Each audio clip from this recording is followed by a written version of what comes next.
Welcome to the Thriving on Purpose podcast, where we teach Christian entrepreneurs how to build a strong foundation of faith, growth, and skill to lead and thrive on purpose in life and business. And now, here are your hosts, certified coaches Elisabeth and Sebastien Richard.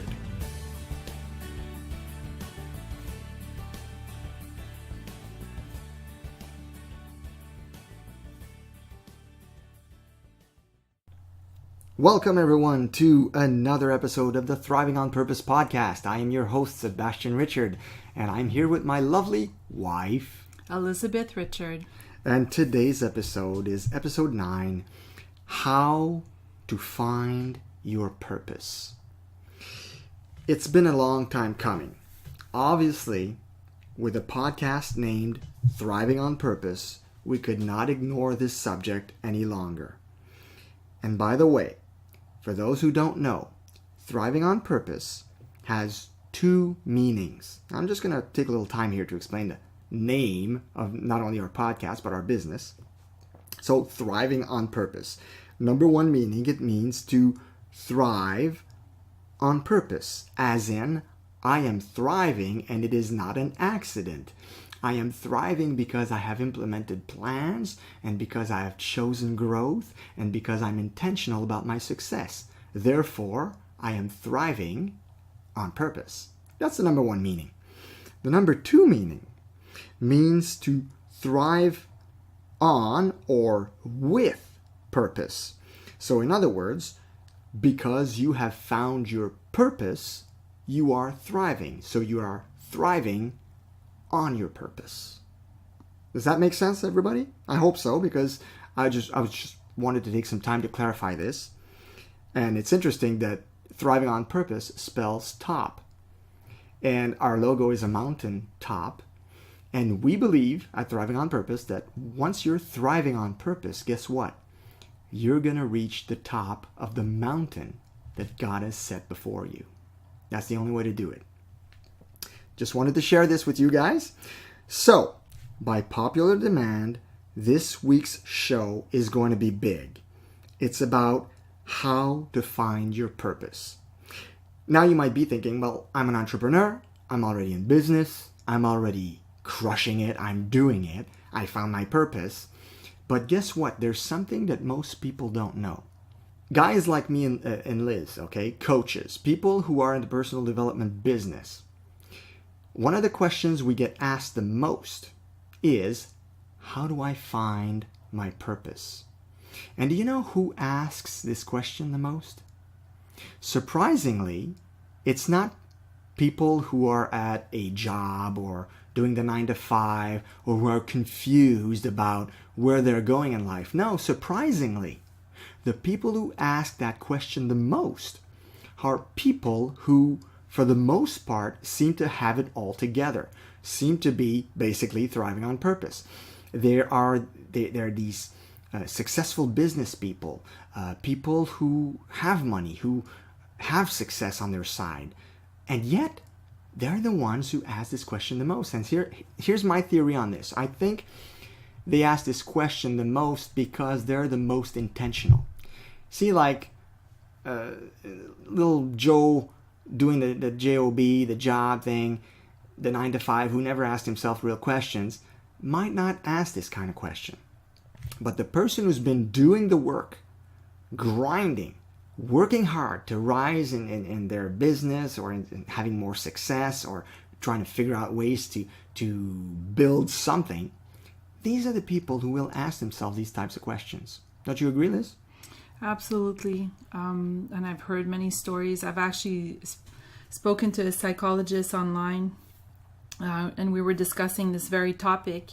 And he actually had a hard time with it. And we had a good conversation together. And he studied psychology for many, many years. And he says, it's still hard for me to explain to a successful person how to find his purpose. Yeah. Because, some people are very skilled and they have certain, certain strengths and certain things, and they are good at what they do. So they become very successful. Yeah. they have the material things they want, and they reach the top of their profession and realize, you know what, I don't really like what I'm doing. I don't feel like was put on this earth for this. There's got to be more to life. And they're miserable, and they drink, and there's all kinds of problems related to that. So, and oftentimes they'll consult a psychologist or a coach to talk about these issues because they feel it in their gut, and oftentimes they're not Christian. So, you know, it's like there's something tugging in their heart, but they don't know what it is. Yeah, and as we'll see during the episode, of course, God plays a major part in the purpose thing. Exactly. T.D. Jakes, speaking of what you just said, the successful people who are questioning themselves or not, T.D. Jakes said once, and I thought it was so spot on, he said, you can be successfully wrong. Mm-hmm. That's powerful. I mean, when I heard that, I was like, yes, spot on, exactly it. I mean, you can reach the top of your profession, be crushing it, making big bucks, big money, and yet you still haven't found that thing that you're supposed to be doing on earth. And it's profound. I mean, it's a profound question. How do I find my purpose? So there are 4 simple questions you can ask yourself to get a pretty good grasp on what you are here for. And when I say here, I mean earth, right? So these questions, or steps if you prefer, they've been talked about, written about, even philosophized about by the greatest thought leaders. And these people, these thought leaders, have addressed how to find your purpose time and again. And here's what I found. These questions always come back. They always tie into how you find your purpose. Because for every great thought leader or book written about purpose, there are many different recipes, if you will. But you can still crunch those big thoughts into 4 major things. And I think we have it pretty good on this episode on how to find your purpose. So these 4 steps or 4 questions, they are at the center of how to find your purpose. Okay?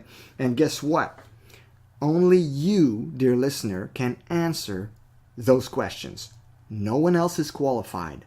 So, finding your purpose is something that you will accomplish by asking yourself and answering the right questions. So no, today we will not reinvent the wheel on this episode, okay? However, we will give you the most potent, realistic, and actionable steps to help guide you in the right direction. So we believe that these 4 questions will really establish the grounds that can help you to find your purpose if you're serious about tackling these life-changing questions. But before we do that, we would like to address how you will not find your purpose.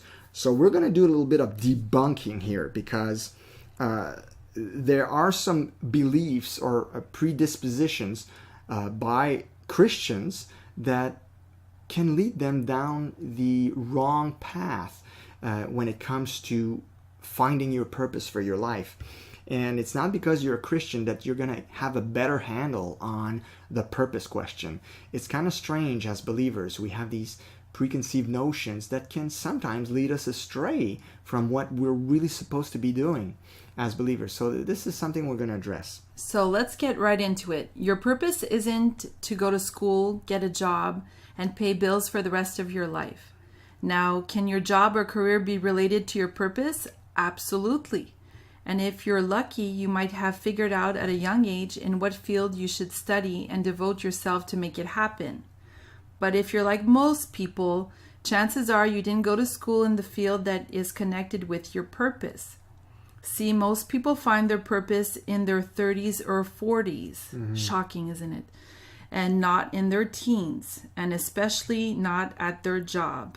I don't know if I'm like most people, but if I look back at how I felt when I ended high school, I had no idea what I should do with my life. And that's actually when I decided to take a year off and go to Bible college and learn the Bible for a whole year, because I had a lot of soul searching and a lot of connecting with God to do to figure out what I was going to do with my life.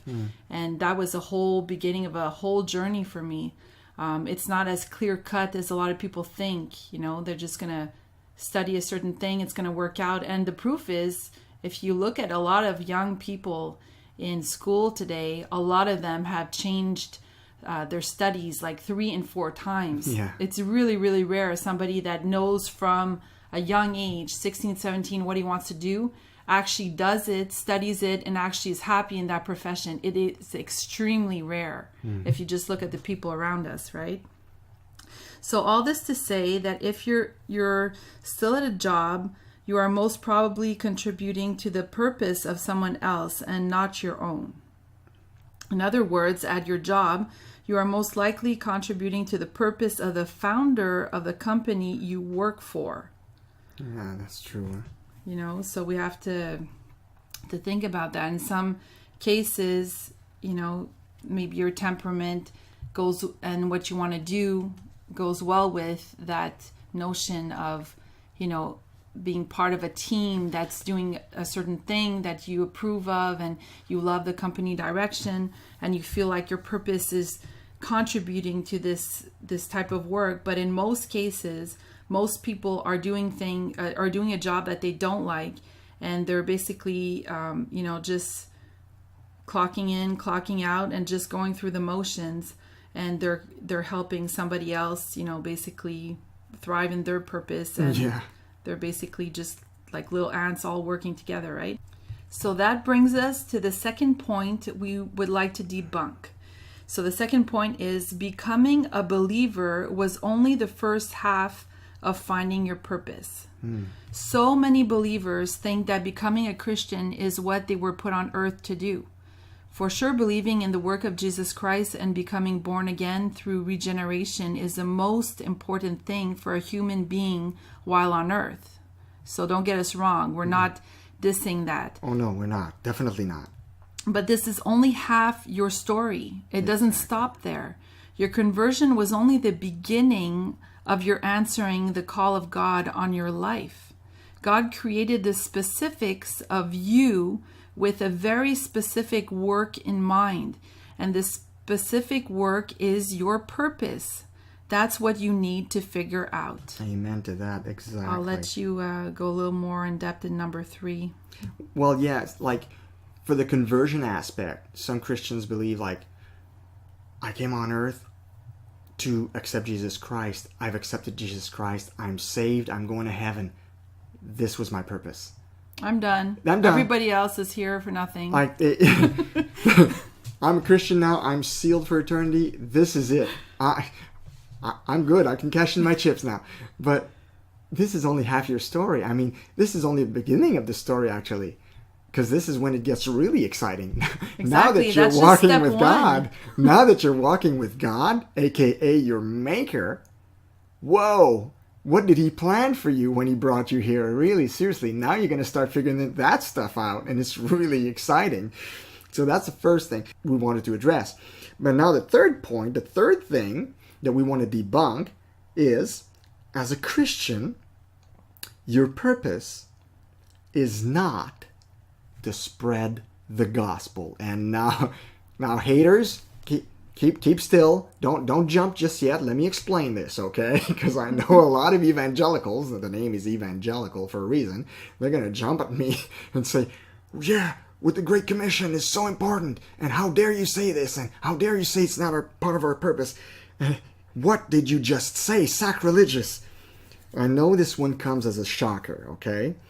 But unless God has issued a clear call on your life to be an evangelist, I am convinced that God did not make you and put you here for this task alone. So let me clarify here, okay? Everybody knows Billy Graham. Billy Graham, whenever he spoke about his life or his job as an evangelist, he always said it in terms that meant, hey, this is what I'm supposed to be doing. And I'm doing it with the fullness of my intentionality and capacity to the glory of God. Billy Graham knew his purpose. His purpose was to be an evangelist, and that's what he did until he died. Okay?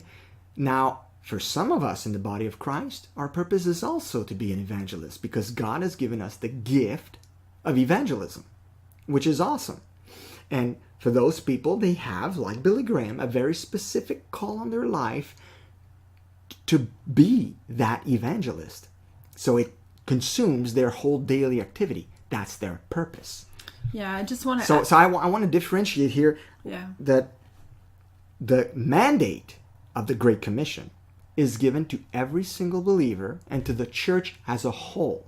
So it's something that God requires of us to do. It's something that we're supposed to do, okay?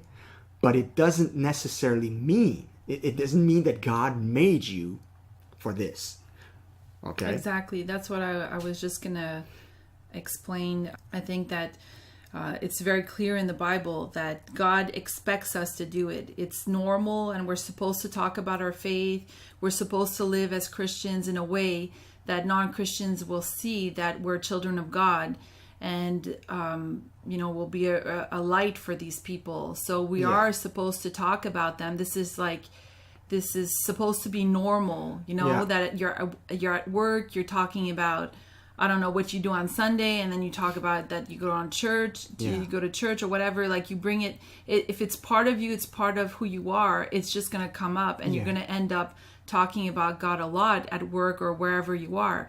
And that's what God wants. That's part of the normal Christian life. When we're talking about being an evangelist, and we're talking about having a special calling on your life to teach the gospel in a certain way, we're talking about a specific gifting also. Yes. Because if you look at Billy Graham and you look at other evangelists, they had a special gift. They had a certain way of talking about the gospel that really transformed people's hearts. It really touched people's hearts in a certain way, that even if we had tried, we wouldn't have the same impact. It was just very different. And for the rest of us who don't have that gift of evangelism, we have to be like Dwight L. Moody said, preach the gospel at all times, and, if necessary, use words. So in other words, we have to walk the life, right? I mean, we have to be an example. Just be those believers that are going to be contagious by who they are. And if necessary, at times, use words. Okay? Yeah, and I know a lot of people that, have these special evenings at church where they go evangelize and talk to people about God, and they really feel like that's their ministry in the church to do that, and that's great. And the Holy Spirit's going to work through those people when you talk to them. But when it comes to your purpose, your purpose can be something else while you do that. So this is just an addition, Yeah, that's just something you should do that's part of your life, but it's not necessarily the reason why God put you on earth. Okay. So why did God create you with all of your talents, gifts, and personality and put you here? Was it to spread the gospel? No. I mean, and I've said that, I think in a previous episode, God could have created angelic drones to spread the gospel if he wanted. Okay? So I want to make that clear. When he demands of us, when he mandates us to spread the gospel, he's making us partners with him in the Great Commission. And it's awesome because he uses that to our own sanctification. Okay? So when you spread the gospel, oftentimes you're the one who's more transformed than the other person you spoke to. At the end of the day, the more you speak of your faith, the more you're transformed. I don't know if you've noticed that. Okay? So while God expects us to be obedient as believers and talk about what Jesus has done for us, this is probably not, unless you have the gift of evangelism, this is probably not the reason he created you. So I just wanted to debunk this. Absolutely. And the more you discover how God works in our lives and how he shows us our purpose bit by bit and the whole journey that we go through, the more and more we understand the whole big plan. We understand that this part of it is just a small section, a small part that we're part of, and that there's so much more to what he calls us to do as Christians on this earth. And so the fourth point we'd like to debunk is your purpose is not what your parents think you should do. So I'll let you explain a bit about your story with your mom at a younger age. Yeah. Well, see, I'm going to talk, like, this point is probably more aimed towards the younger entrepreneurs or the younger people who are listening to our podcast. So your purpose is not what your parents think you should do. My story, at a young age, I didn't know what I was going to do with my life. And it just so happened that I was very good at drawing. I had an artistic talent from a very young age. And so the logical choice for me was, it's about 25 years ago. It was to go in graphic arts. I was like, I'm going to go in graphic arts. Why? Because I had no clue what I wanted to do with my life. I mean, I was purposely clueless, completely. So for me, it was like, okay, I'm good at drawing. Let's go in graphic arts. And my heart wasn't in it. It was a very mechanical choice. And after 2 years of grueling studying in the graphic arts program and not knowing myself at all, after those 2 years in a program that lasted 3 years, I decided to call it quits. And then I went on the job market during a recession. We were in Canada in the early 90s, and it was a recession. I had no work experience, and I had just quit school, and I was 18 years old. So you can only imagine what kind of situation, what kind of bleak future it seemed that I was going to have. And my mother was devastated. My mom had always pictured me, as soon as I entered college to study graphic arts, as a successful graphic designer. And she was like, I don't have to worry about Sebastien. He's got a good head on his shoulders, and he made a good, logical, pragmatic choice with his talents and abilities. So he's going to become a graphic designer, and I have no worries about that. So when I quit that program, she was completely devastated, because I think she knew a lot more than me what life was going to be from that point, because it was a tough learning curve. And yet, when I look back, I don't really have any regrets. Yes, I put myself in a very difficult job situation. It was extremely grueling, the learning curve, the joblessness for a few years also going on and off. Finding a job, losing a job, finding a job, losing a job. That was so hard in those early years. But looking back, I know I wasn't called to be a graphic artist. And I had a love of books. I had a love of reading.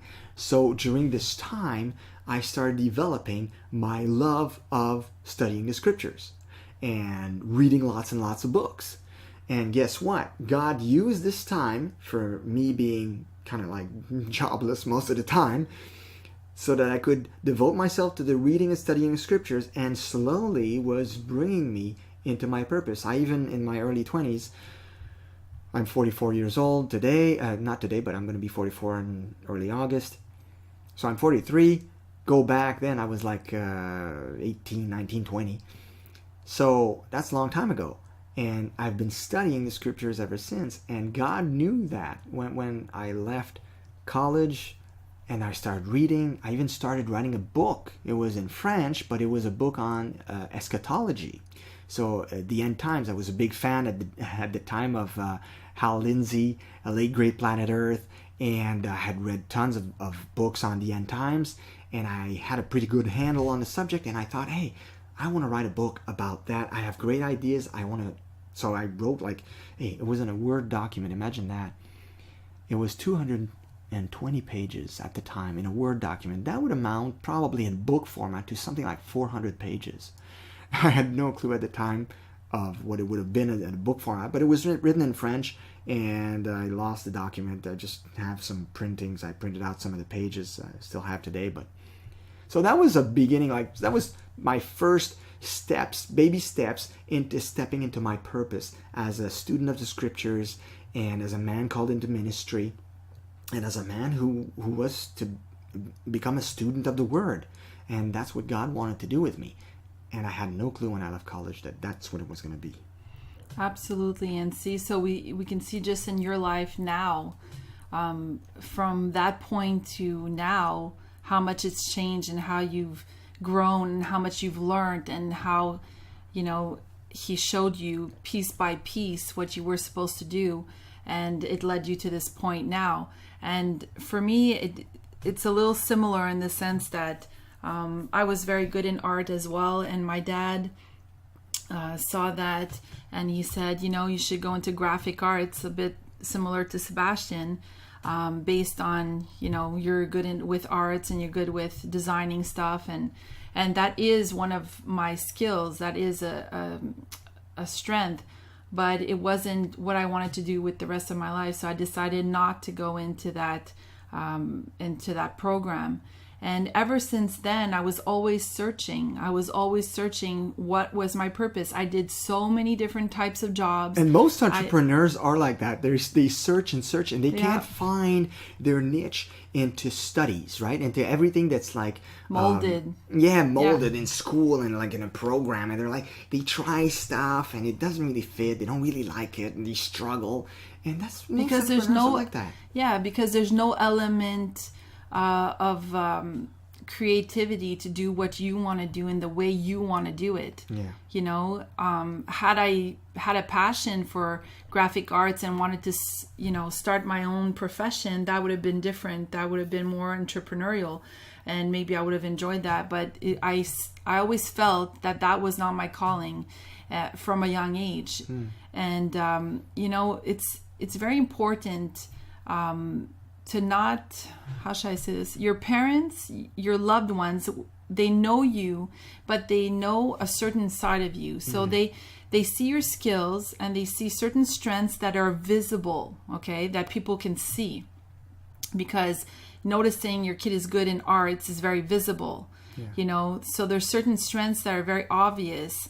And you can notice, certain, like your kid's bent in a certain way, and you'll kind of push towards that because you feel responsible as a parent to help them find their purpose because, God forbid, like they don't know what to do. They're 18 and, but actually, it's actually a good thing for a young person. I still didn't know what to do at 35. Well, I know I've seen so many, being kind of pushed into programs, and it's really funny to me because so many of them end up in social studies because they don't know what the heck they want to do with their lives, and they just have to be studying something because, all this time is wasting. I just want to keep moving forward into something that maybe is going to pan out into something else. But really, honestly, like, is it better for your child to be in social studies, not knowing at all, or is it better for them to, take time away and to really think and reflect on what they want to do, So anyway, but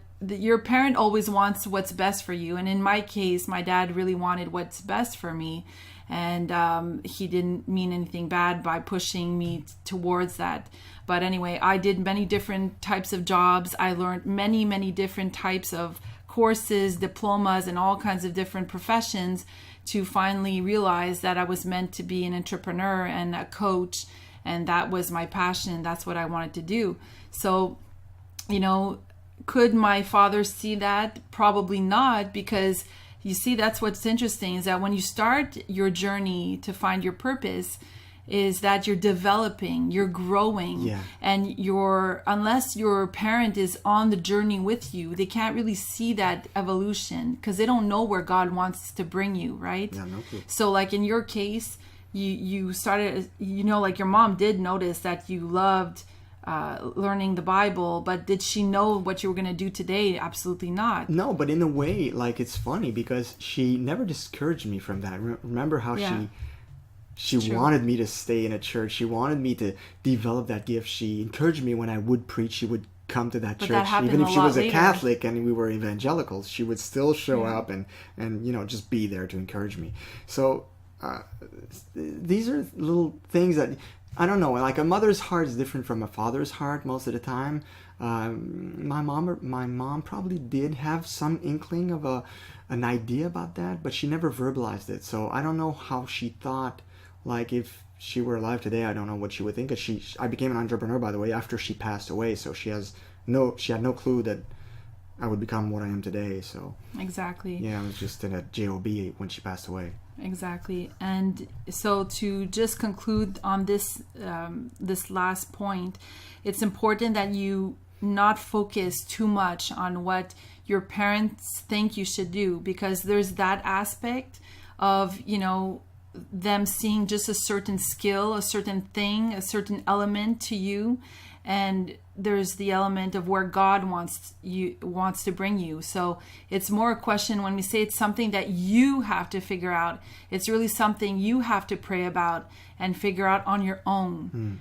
Because your parents will not know what God wants you to do. That's between you and God. Yeah. So that's what I want to say. And the other thing is that some parents, unfortunately, have not lived out their purpose. And because of that, sometimes they try to transpose their feelings of, trying to make their parents... I did it this way. I did the job 9 to 5 thing. I went to school 9 to... Yeah. So you're going to do the same as me, right? Yeah. Or, this is a family business and I expect you to follow the footsteps and do this and do that because you're so-and-so part of the family, and it's just normal that you would take over the farm or become an accountant or whatever it is that he set out for himself as a job or an entrepreneur. So there's that aspect too. You're not a bad person because you don't want to follow whatever your father has set for you because he did it.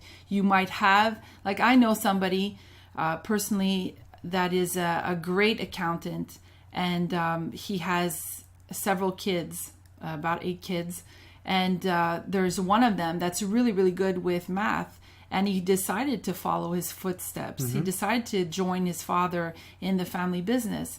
But on 8 kids, not all 8 decided to do that. Why? Because it wasn't their bent. It wasn't their gifting. Only one of them had that gifting.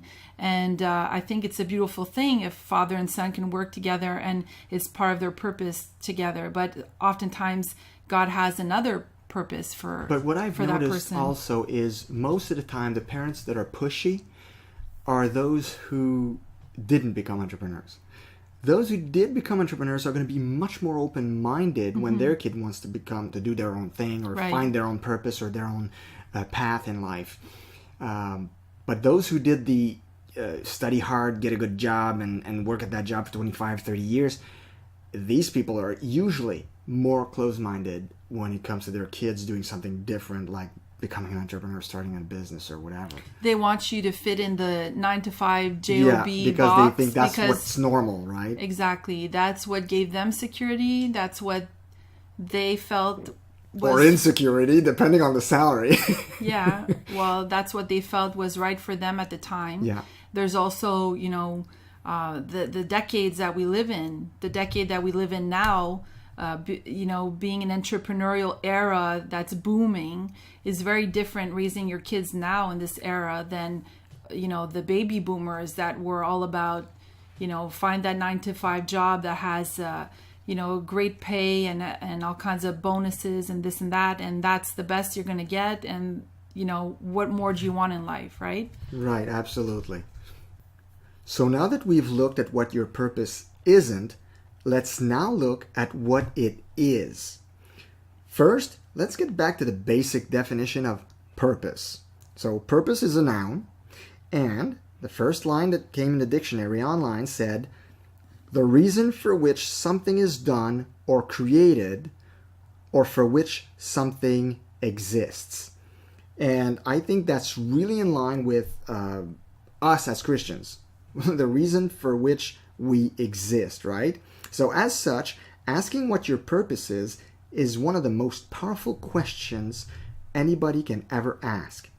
And in line with these questions are other questions, such as, why am I here? What am I supposed to do with this life that God has given me? What work am I supposed to accomplish? I don't know if you've ever heard this saying that says, your life is God's gift to you. What you do with it is your gift back to God. I love that saying. I love that saying too, and it sums it up so well. So if you're asking yourself these questions, you're already making yourself more valuable than 99%, well, maybe not 99, let's say 95% of the people out there by sheer force of intentionality. Do you know how few people ask themselves these questions? I mean, we live in an overstimulating environment in the West where the bells and whistles are constantly in our ears and eyes and overstimulation all the time, and it prevents people from thinking about deep things. And most of the time when people find themselves thinking about deep things, what are they going to do? Reach for the remote, put the TV on, put the stereo on, listen to some YouTube video, because we fear the quiet. And the quiet actually leads us to asking ourselves these questions. And that's so important to remember that, because oftentimes that's when we read our Bible, that's when we meditate, that's when we pray, and that's when God speaks to our soul, is in the quiet. Amen. So we have to remember that. I know a lot of people that just can't stand being alone with themselves, and will just always have the TV on and music, and they wake up with the TV going on, and they It's always noise, and they're noise, going noise. to bed with music, and it's just like way too much noise. But it's important to take that time to really reflect and ask those important questions and be alone with God. Which brings us to our first question in finding your purpose. So the first question is, who am I? I know it sounds pretty basic to put this as the first step, and yet this is where most people trip up. You see, most people do not even know themselves well enough, much less their purpose. So most people kind of live their life as chameleons, liking what other people like, having the same interests other people are interested in, and don't really know themselves. Reading books other people read too. I've seen that a lot. The Yeah. popular books, whatever's popular, they go for that. Whether it's books, TV programs, or anything that's popular, they're going to go for that. Exactly. So the questions you need to ask yourself are, what is your personality like? Are you introverted or extroverted?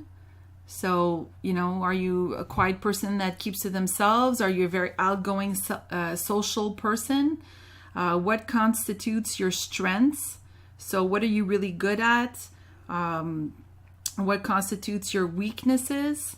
What are your weakest points? What are different things that you need to focus on and maybe work on? What is your temperament? What is your love language?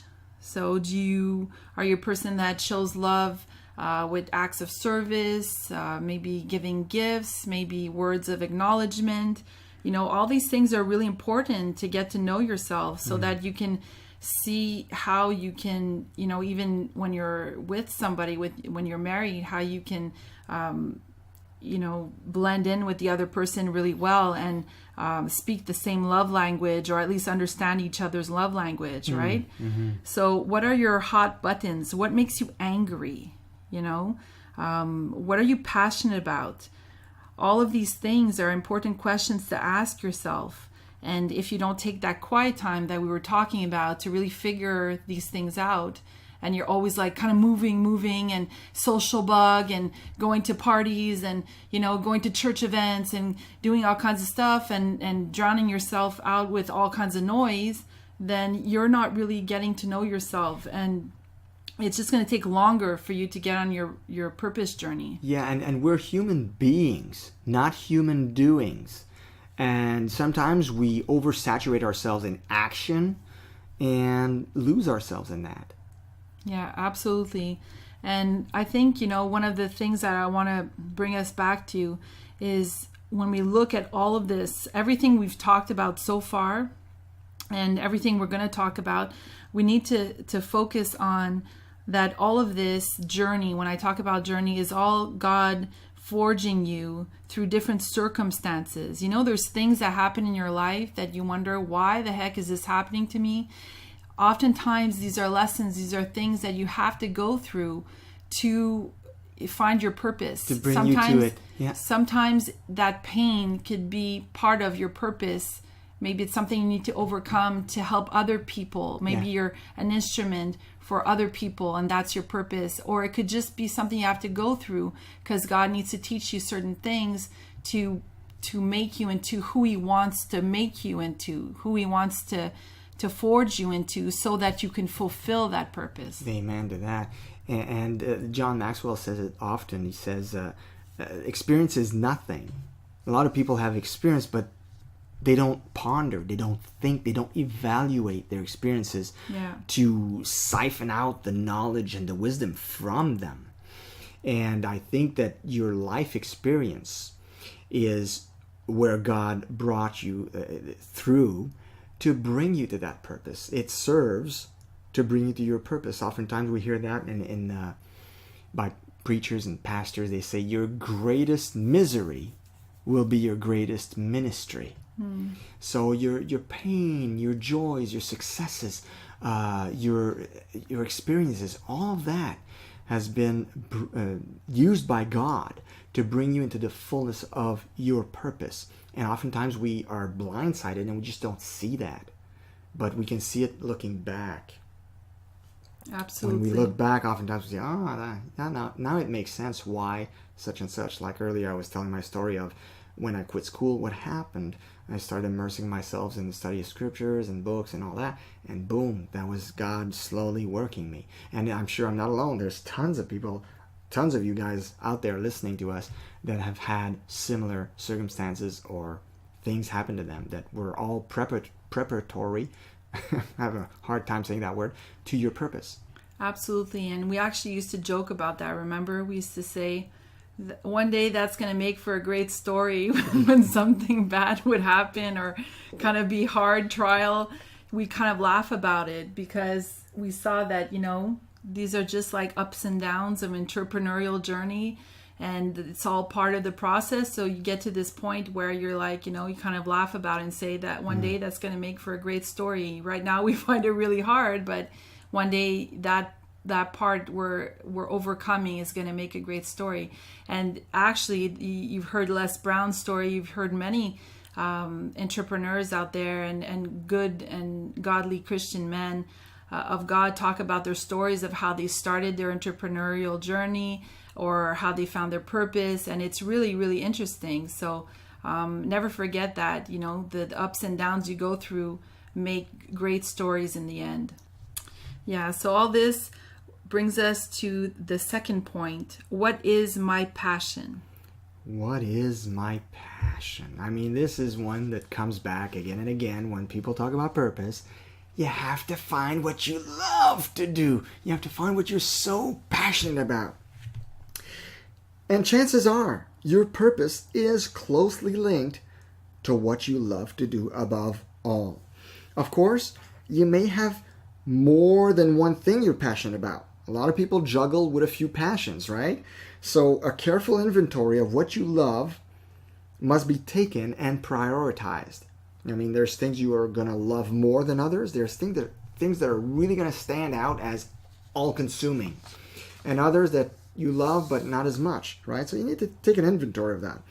So there's probably one thing that you love more than all the others, right? So you've probably heard the saying that if you do what you love, you will never work a day in your life. And that is so true. When we do what we love, work becomes play. It makes us want to sing, and it puts a huge grin on our faces. And, as an added bonus, it pisses people off. I'm just joking here, guys. Well, those that are miserable on their job. But another very important point in speaking of passion is this. Sometimes it's not as clear-cut as what you love. Because when we speak of passion, we automatically think, what do I really love to do? But sometimes your passion is a passion in disguise. And here's what I'm trying to tell you guys here, okay? It can also be linked to what you hate. And let me explain, okay? What makes you angry can be what you're passionate about. You can be passionately angry about certain things. And this too can be a clue as to what your purpose is. For example, you may not find you have one dominating passion. However, you may be someone who gets very fired up at any kind of injustice or human suffering or something like that. So conversely, this would make you passionate about justice, for example. So if you're very, very angry, it gets you like off your rockers, any kind of injustice, well, maybe you're someone who's very passionate about justice. So your purpose might be linked to a field where you could make justice happen somehow. Do you catch where I'm going with this? Do you understand what I'm trying to tell you about how your passion might be something you hate or something you love? So you have to be discerning here. You have to, and if need be, obviously, ask God to show you, because sometimes it's not as clear-cut as, here's what I love to do above everything else. Yeah. And it's so clear to me, I've wanted to do that since I was 5. It's really not that easy. Yeah, some people will start, animal rights groups and, groups against abortion and different things like that. And they're the ones that have started the whole organization because they're so, upset with what's going on that they really feel like if they don't do this, if they don't start this organization, this movement, they're not making a difference and they're not fulfilling a purpose that needs to be fulfilled. And oftentimes in doing it, they realize, oh my goodness, this is what I feel like I'm in my place. That's what I should have been doing my whole life. And they embrace it, and all of a sudden they're passionate and they're thriving on purpose, right? So the thing you're passionate about gives you a pretty good clue as to what your purpose may be. But for validation of your purpose, it has to be coupled with point number 3, which is, what is my giftedness? Right. So your area of gifting. You see, if you love to do something, but you are really bad at it, there's a good chance it's not your purpose. Exactly. God doesn't gift people in vain. He doesn't distribute talents just for the heck of it. Your giftedness is the most potent clue as to what your purpose may be. And when I say giftedness, I don't just mean something you are good at. No, I mean something you are very good at that comes almost effortlessly. Not a skill, but a strength. So it's kind of hard to explain this for you guys, but it's different than a skill that you can do. Like, I have many skills. I'm very good at cooking. I can sew. I'm passionate about gardening. I love gardening. I'm really good at singing. There's a lot of things, a lot of skills that I have, but that's not my gifting. That's not the thing that God has gifted me with from a young age that He's developed, and that surpasses all these things that these skills that I do have. So the difference between a skill and a strength is how much mental energy you have after you exercised it. A skill after being used will still leave you weary, tired, or even exhausted. A strength, on the other hand, is something that usually doesn't take the same toll on you as it would someone else. In many cases, it might even energize you when you do it. Like, you're so passionate about doing this thing that even it's, you're working on it, you're doing it, you're working towards it at 11 o'clock at night, and you still have energy because you're so passionate about it. And it's not just a passion, but it comes easily to you. Like, a strength is like second nature. Right. In other words, a strength is something you do that you are very gifted at and that comes easily to you.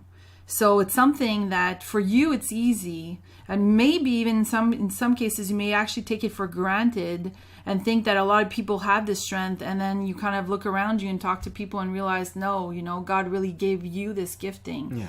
And other people find this thing kind of hard to do. It's really not their gifting, right? So for the believer, there are 2 categories of strengths. Your natural talents and abilities, so those you were born with. Your spiritual gifts, those you were born again with. That's very different. I love the way you say that. So your natural talents and abilities you were born with, and your spiritual gifts you were born again with. So your spiritual gifts came after you were born again. Right, exactly. So God may want you to use both for your purpose and His glory. And I've noticed how they combine, and that's why they intertwine. And that's why it's so important to have God in your life to fulfill your purpose, because I truly believe that people will not find their purpose if they don't have God, because there's that spiritual aspect to it that, you know, is not clear cut, and it's elements that even as a Christian you have to kind of figure out, and you figure out through time, and you know, God will show you your gifting, your spiritual gifting. I know a lot of successful people out there would tell you that, oh, they're thriving on their purpose and they're doing it and they're so happy in what they're doing, and I'm not going to deny their joy and happiness, but if you're doing it without God, I wouldn't want to be in your shoes. I mean, at the end of the day, there's a huge component missing. And also, in the afterlife, once you meet your Maker, He's the one who made you. So He's the one who knew exactly what He made you for. And by neglecting Him, you kind of missed out on, like I said earlier, half your purpose right there. So whatever you were doing, even if it was in the area you were supposed to be doing it, okay? If you were doing without Him, you just missed half the story. Yeah, exactly. And, you know, we have to remember that oftentimes what we're doing for the kingdom of God and what we're doing for the fulfillment of our purpose on earth, oftentimes can be, you know, you're working, how should I say this? You're working towards it also for the afterlife. So oftentimes you can feel this nudge, you can feel God calling you, but there's more to it. And we don't always know what's going to happen. You know, God doesn't always reveal to us what we're going to do later on, what He has planned for us, but we will know when we die, you know, what we're going to be doing in heaven. And I believe that it's linked, you know. Absolutely. So that's another element to consider. That's why it's so important, the spiritual aspect of this. So that now that we've said that, it's important to find your sweet spot. So what is your sweet spot? It is simply found at the intersection of point number 2, your greatest passion, and point number 3, your giftedness. That's where the two cross, the two intersect. Your greatest passion and your greatest gifting.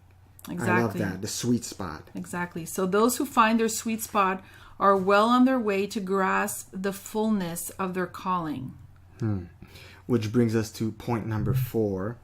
And this point is very interesting because a lot of people neglect that point. So they are going to focus on the first 3 and they're going to neglect that one. But I think this one really is the icing on the cake. Number 4, what do others praise me for? That's a question you have to ask yourself, because this is usually going to be used as the confirmation of your purpose. So yes, God uses others to lead us into our purpose. Have you ever watched American Idol auditions? I mean, I used to love the auditions. I usually actually watch the auditions intentionally. And when the actual competition started, that's when I started not watching it anymore. Because the auditions for me were the best part. So if you've watched the American Idol auditions, you've probably witnessed a ton of people who didn't have the faintest clue about their lack of singing talent. So chances are these people were either self-deluded into thinking themselves good, or they were lied to by their peers about being good. So it's one or the other. But either way, they show up, they're pumped up, they're like, I'm going to crush this, I'm going to blow them away, and then they start screeching away, and you just want to put earplugs in your ears, and you're like, that person cannot possibly be serious. I mean, there's some people I saw auditioning for American Idol. I actually thought they were there to do a joke, for a bet, prank. Like either for a prank or like a bet. You know, when you're a bunch of guys together and your friends like dare you. I dare you to go to an American Idol audition. It's like, oh yeah, well I double dare you. Okay, fine, I'm gonna prove to you that I'm gonna go. And then they go and they just screech, and you're like, this has to be one of those instances where they were put to the test. They were dared and double dared, and they just showed up.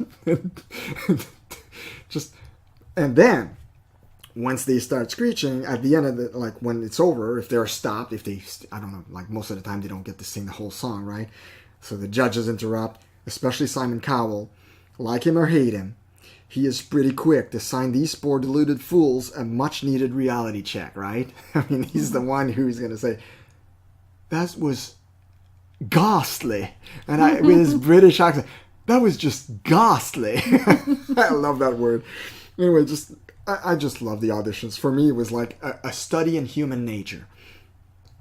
So, if you've seen these American Idol's auditions, you see that there's a strength when people have that talent. It just shows. When they come to the audition, they open their mouth and you're like, wow, you're blown away.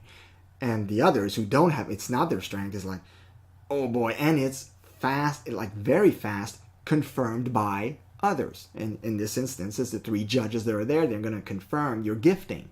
If the person singing is really gifted, right away the 3 judges are unanimous, and you're like, yeah, we want you, you know. Right. That's great. So you see, when you really do have a strength zone, people confirm it. So when you're gifted, people, number 1, they say it, so they verbalize it. Number 2, they ask for it. And number 3, they're willing to pay for it. That's confirmation of a gifting, an area of gifting. People will say it, they will ask for it, and they'll be willing to pay for it. So the praise and requests of others is the most potent way to confirm one's potential calling or purpose. It is implied, of course, that this confirmation from people will come from the people to whom your gift is aimed for. So I want to be clear here, all right? This is going to be the people who will confirm it will be the people for whom it is destined, or for who would love to, do business with you, buy your product, whatever, or sample your gift. Your audience, your audience, the people they're meant for who this is meant. Now, this is very important, okay? You need to put your gift forward towards people for whom it can serve them, okay? You don't want to put your gift out for people for whom it's not intended, okay? So with the internet, for example, we're now able to share our gift and make it known through social media, which can be a great way to build your audience or potential customers or people you want to serve. For example, okay, and I'm not going to give the social media example, but I want to give you an example so you'll understand this. You may be the king of hot dogs, okay? Let's say you make the best hot dogs in the country. Now, you will never get confirmation of this if you present your hot dogs at a vegan convention. Really? Yeah, absolutely. It's not going to work. So you have to bring that gift, present your gift to people who will confirm, yeah, this is in fact a gift. But if you go to a vegan convention and say, hey, taste those tasty hot dogs, they're going to go like, are you nuts? I don't want to even taste it. And if they do taste it, they might think it's tofu. Let's say they think it's a tofu hot dog. They're gonna eat it and they're gonna go like, blah, blah, blah, that's not tofu. They're gonna spit it out and look at you like weird, and you'll be insulted. You'll be like heartbroken. You'll be like, they don't like my hot dogs. Which is another point. Don't think that because your friends and your family love you, that they're your right audience. Because the product and the service or whatever it is that you're trying to build and offer, they might not be your clientele. They might not be the ideal audience to give you the right feedback. No. And another example right there off the top of my head. Let's suppose you built the finest automobile to ever grace the roads of any country, okay? If you try to sell it to Amish people, they will not see it as a gift. In fact, they might be offended. Why? Because as most of you know, the Amish are very much against owning any kind of modern technology. So again, I'm putting here drastic examples so that you're going to grasp this. If it's a real gift, it will have a real impact with the people for whom it is destined. Okay? So let's just make that clear. You will get the confirmation from the people for whom it is destined. But if you present it to people for whom it is not destined, then you're going to have negative feedback and it give you the wrong impression about a potential purpose. Some people have ended up quitting after trying to present their gift to the wrong people. That's a huge mistake. Right. So finally, dear listeners, If after taking careful inventory of these 4 questions, you are still struggling to find your purpose, you must resort to one last and most crucial thing. Actually, it should have been the first thing. I'm putting it at last because I think these 4 questions are really going to guide you, but I'm putting it last. But it should be constant. It could have been first. I'm putting it last. Pray. Yeah, really. I mean, seriously. The Maker, God, your Maker, He had an intentional purpose when He created you. He had a destiny. He had something He wanted you to accomplish here on earth. And He is mostly glorified when you find that. He doesn't want it to remain a secret. He wants to reveal it to you. He wants you to discover your purpose because it is good for you, it's good for your sanctification, and it glorifies His name. There is no reason whatsoever why He would want to hide this from you. He might want you to do some digging. You know, there's a verse in Scripture that says, I'm trying to remember it here, it says, it is the glory of God to hide a matter, but it is the glory of kings to search out a matter. Mm-hmm.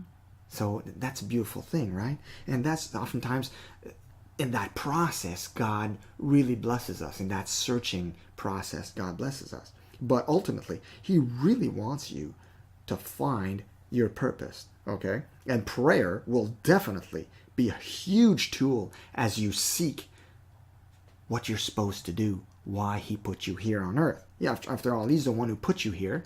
So He's the one who made you. He's the one who put you here.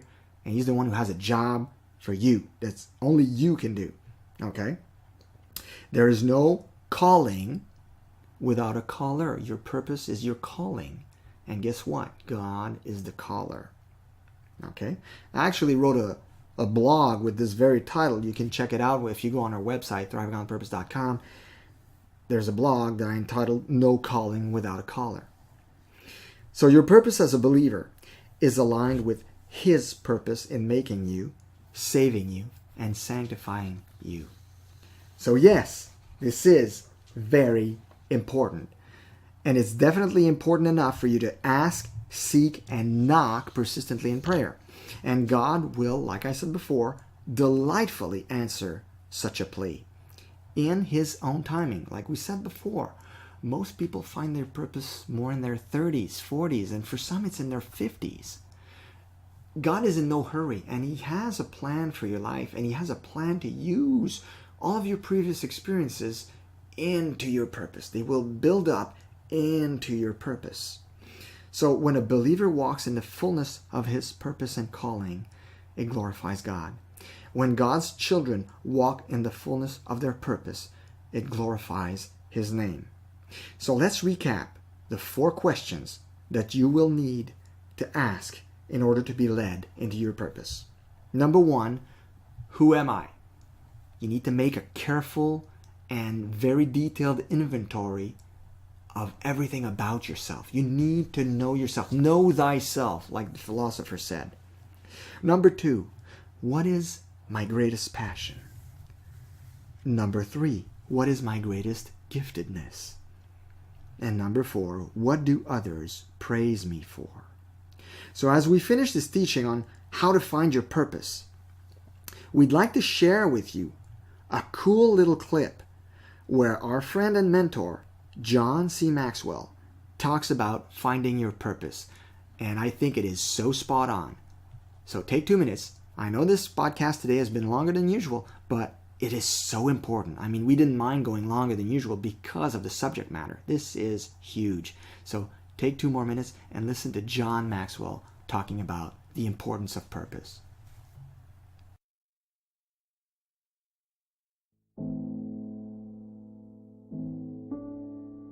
And if I ask you if you wanted to be successful, everybody in this room would say, absolutely. That's why you're here. But if you and I could take that success conversation and expand it, and I ask you to tell me what you thought success was, in a crowd this size, I would promise you there would be probably 2 or 3 dozen different answers, because success can be very subjective. I would like to talk to you about it today. I I've studied the subject for 30 plus years. I've tried to ask questions of successful people. I've tried to talk to them, try to discover what made them successful and kind of find out what they think success is. This is a success symposium. This is a day that you've set aside, I've set aside to kind of be more successful and get our act together and hit our potential and climb a new level. That's why we're all here. And I think it would be maybe good for us to take just a few minutes and kind of have as a settling point and as a starting point what success is. I think success, first of all, is knowing my purpose in life. As I have watched and observed successful people, what I have discovered about them is they really have figured out why they're here. They really do have their act together.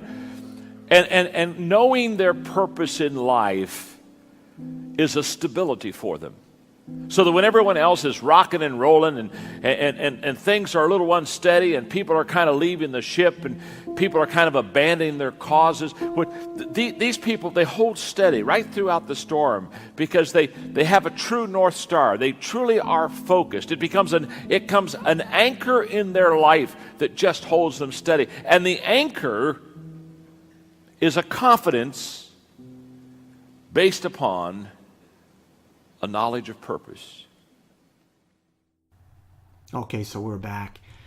So as you heard John, he explained it so well that your success in life is intimately tied to you knowing, embracing, and walking into your purpose. Absolutely. And no one says it like John. When he speaks, it's so clear and we understand it so well. So this is our conclusion. Dear listeners, we sincerely hope and pray that this podcast has enabled you to clarify your purpose or to walk closer to finding it, because we at Thriving on Purpose believe this is a foundation and cornerstone of true success in life and in your business. If this podcast has benefited you in any way, we would appreciate you leaving us a positive review on iTunes. And if you know anybody who might be struggling with finding their purpose, don't forget to share this important, informative podcast with them so that it may bless them. And also you can go to thrivingonpurpose.com and subscribe to our podcast so you can be on our email list and get the latest episodes straight in your inbox and not miss any of our episodes. So may God bless you on your journey to finding your purpose. Until next week, be blessed and thrive on.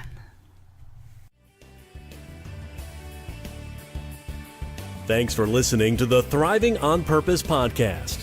Be sure to visit thrivingonpurpose.com to access the show notes and to discover more fantastic content. Until next time, be blessed and may you thrive on purpose.